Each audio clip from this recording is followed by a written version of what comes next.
everyone, welcome back to this channel. Zahyra here, and we are back again with another video. I just got a new job, so I had to change up the schedule yet again. Hopefully this is the last time I get to change the schedule. I will need a whole weekend to actually be able to work on videos now, so most likely I will be uploading every Monday. We'll just see how it goes, but for now, I'm gonna try and keep it for every Monday. So today we're going to be talking about, of course, the biggest change that has happened recently to Overwatch, which is the removal of hero bans unless you are in Masters or above. So we've got a nice long post here written by Scott Mercer. Now I won't be reading the whole shebang because it's really long, but we'll quickly just kind of skim over it. So really the first part is, they talk about the fact that they will be using the Overwatch League data, which I really do appreciate, and we've noticed how higher levels of play, mostly from what I understand, I'm not obviously in Masters or above, but I have seen quite a lot of videos and streams from people who are from there. From what I understand, they consider Masters even a lower level of play. They say that GM really is the only one that understands the game as a whole. That I really cannot agree or disagree with. I can only just repeat what they're saying as their own experience as GM players, but from what I understand, in those areas of level of play, they really do try to keep true to the meta and really try to keep true to how the game should be played. And so obviously, I think taking the Overwatch League as an example and actually trying to take the data from there and applying the same bans from the Overwatch League data to the highest level of play, I think is a great idea. And also, of course, let's keep in mind that the same people that play in the Overwatch League will also play in ladder. So a lot of the issues that the Overwatch League players were reporting at the beginning, saying that if they want to practice anything, then, they've got one ban in the Overwatch League and then they go play ladder and they've got a completely different ban. That issue has now been removed entirely. And of course, the issue that was that your characters were banned that were completely not changing the meta in Overwatch League, that has also been removed because they've gone back to taking the data from Overwatch League. So they've taken a kind of a step forward and a step back at the same time. They've taken the step forward in terms of removing the bans for the lower level of play, which I think is a great idea. And they have, of course, stepped back on the fact of where it is that they're going to be getting their data from. They did also say here, as you can see, they talk about refining the algorithm. So that's basically where they're saying, hey, we do understand that there was a repetitive kind of a ban, which is what I've been talking about recently. It was actually something that I foresaw and I was hoping that wouldn't happen, and then it did, which I was not very happy about. And neither were many people when they noticed that the same two heroes, McCree and Widow, had been banned for I think it was the third time. But at least Blizzard is now addressing that issue, so hopefully it won't be a problem in the future. They are saying that they're refining that, so hopefully that means that they're just kind of gonna make it just a little bit more random. They're probably gonna get it from the same percentiles. There's going to be, as it says here, the goal will be to create variance, and so hopefully, instead of just going by pick rate, it'll go by pick rate, but then it's gonna give an actual randomness out of the ones that are picked, rather than the pick rate itself giving more of a chance for something to get banned rather than something that's been picked less. I don't think that would be a great idea, really. So then, of course, it just goes over the fact that it's going to be only for Masters and Grandmaster players, etc., etc. We've kind of already talked about that and just kind of said we're going to be seeing that applied. Now, the only issue that I'm seeing here pop up regarding this, there's two issues, really. So one, obviously, something that I'm quite worried about myself as well, being in the lower bracket, an issue with Smurfing. Smurfing is a huge issue already as it is, so I'm worried, just as everyone else, that, GM, well, not even GM players won't really Smurf as much. They'll still Smurf, but not as much as Masters players. Masters players do Smurf quite a lot, but I have met a few GM players as well who do Smurf, so I can't really say much on that. I can definitely say, though, that both Masters and GM players do Smurf, and it's possibly gonna get worse now that they're gonna be given another reason to smurf. So Blizzard isn't really doing much on the smurfing problem. They haven't really addressed the matter as if it was an actual issue. So I don't know, maybe to them,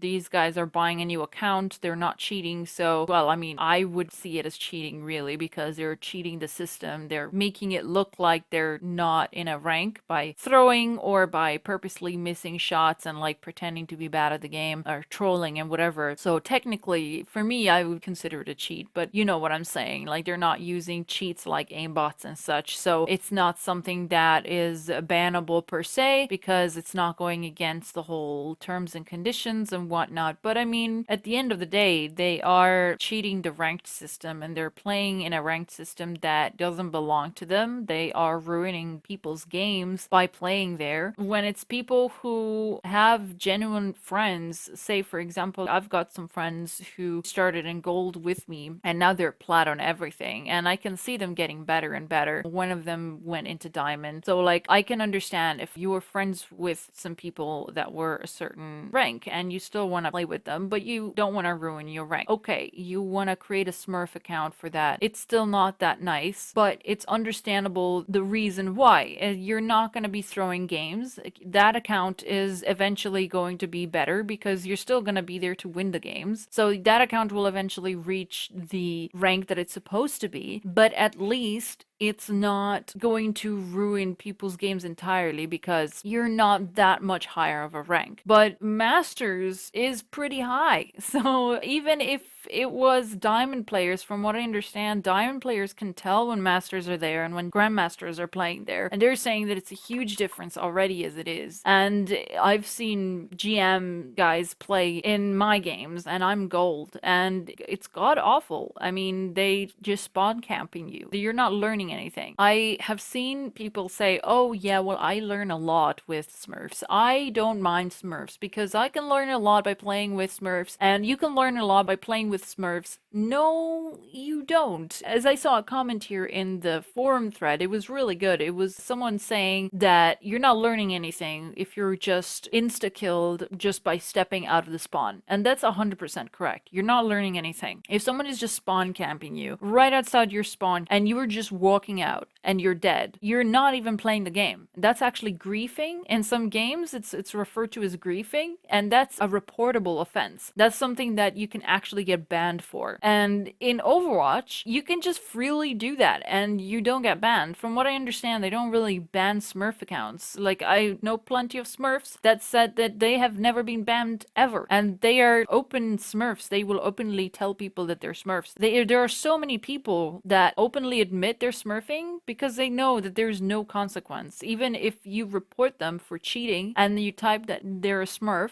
they don't get banned. And now this thing is happening. So it's a bit of a controversial thing. Some of you might think that it sounds like a contradiction when I say I understand when you're playing with your friends. I don't really approve of it, to be honest. But since I know that there's nothing that I can do about it and that Smurfs will always be there, I've come to kind of decide to where will I draw the line about what is acceptable for a Smurf to create a Smurf account and what is not. One, to queue with your friends because your friends are lower elo, and then the other, just to fuck with people in lower ranks, which you'd be surprised there's a lot of people who do that. I got contacted by someone not long ago who was saying that, hey, maybe I'll create a Smurf account just to fuck around in gold. And I was like, why? Do you have friends there? And they'd be like, yeah, we're all Smurfs. We all just Smurf in gold because it's fun. And I'm like, really?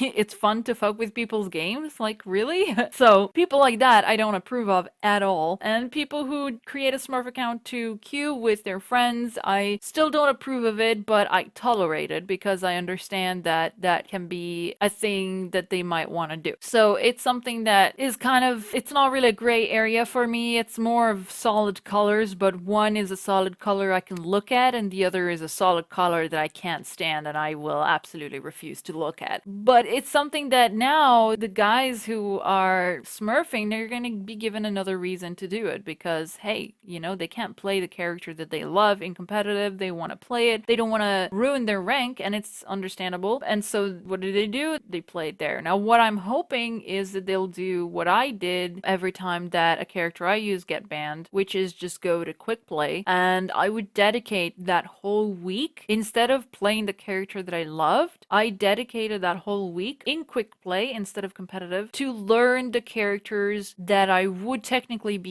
using in competitive at that time. So, for example, during the Pharah Ash ban, I got so bad that I dropped from silver to bronze in DPS, right? And I was like, right, the reason this is happening is because all the characters that I'm good at are not really viable without another hit scan with me. So I have to take matters into my own hands and get better with my Pharah positioning so that I don't get shot down by a good Ashe, which was happening quite a lot when there was a good Ashe, or get good at Ashe so that I could shoot down the enemy Pharah when the enemy Pharah was better than I was, which happened more times than the first option. So I tried to learn the characters as much as I could and didn't touch competitive at all. Just played lots of quick play and went, right, instead of ruining my rank, I'm just gonna go into quick play so that when I fuck up, I'll fuck up without ruining my rank, and I will learn why I fucked up, and I will literally play as hard as I would be playing in competitive, but I will do it in there, which is why I think it would be really good if Blizzard added a game mode that would be competitive practice, which maybe it would give you like a medal system or something like that, where it's maybe different from SR and it still gives you kind of a bit of a pleasure from playing it, but it doesn't ruin your SR and it's still competitive practice, because unfortunately with quick play you come across a lot of people that will be playing casually, and so when you're taking it very seriously, the rest of your team is not, and it's just really hard to kind of get that competitive grind out of it that you would in actual competitive. So if they were to create something like that, that would be really cool. But I'm going off tangent here, so we're gonna go back on track and just look at the additional update that they put in there. And they talked about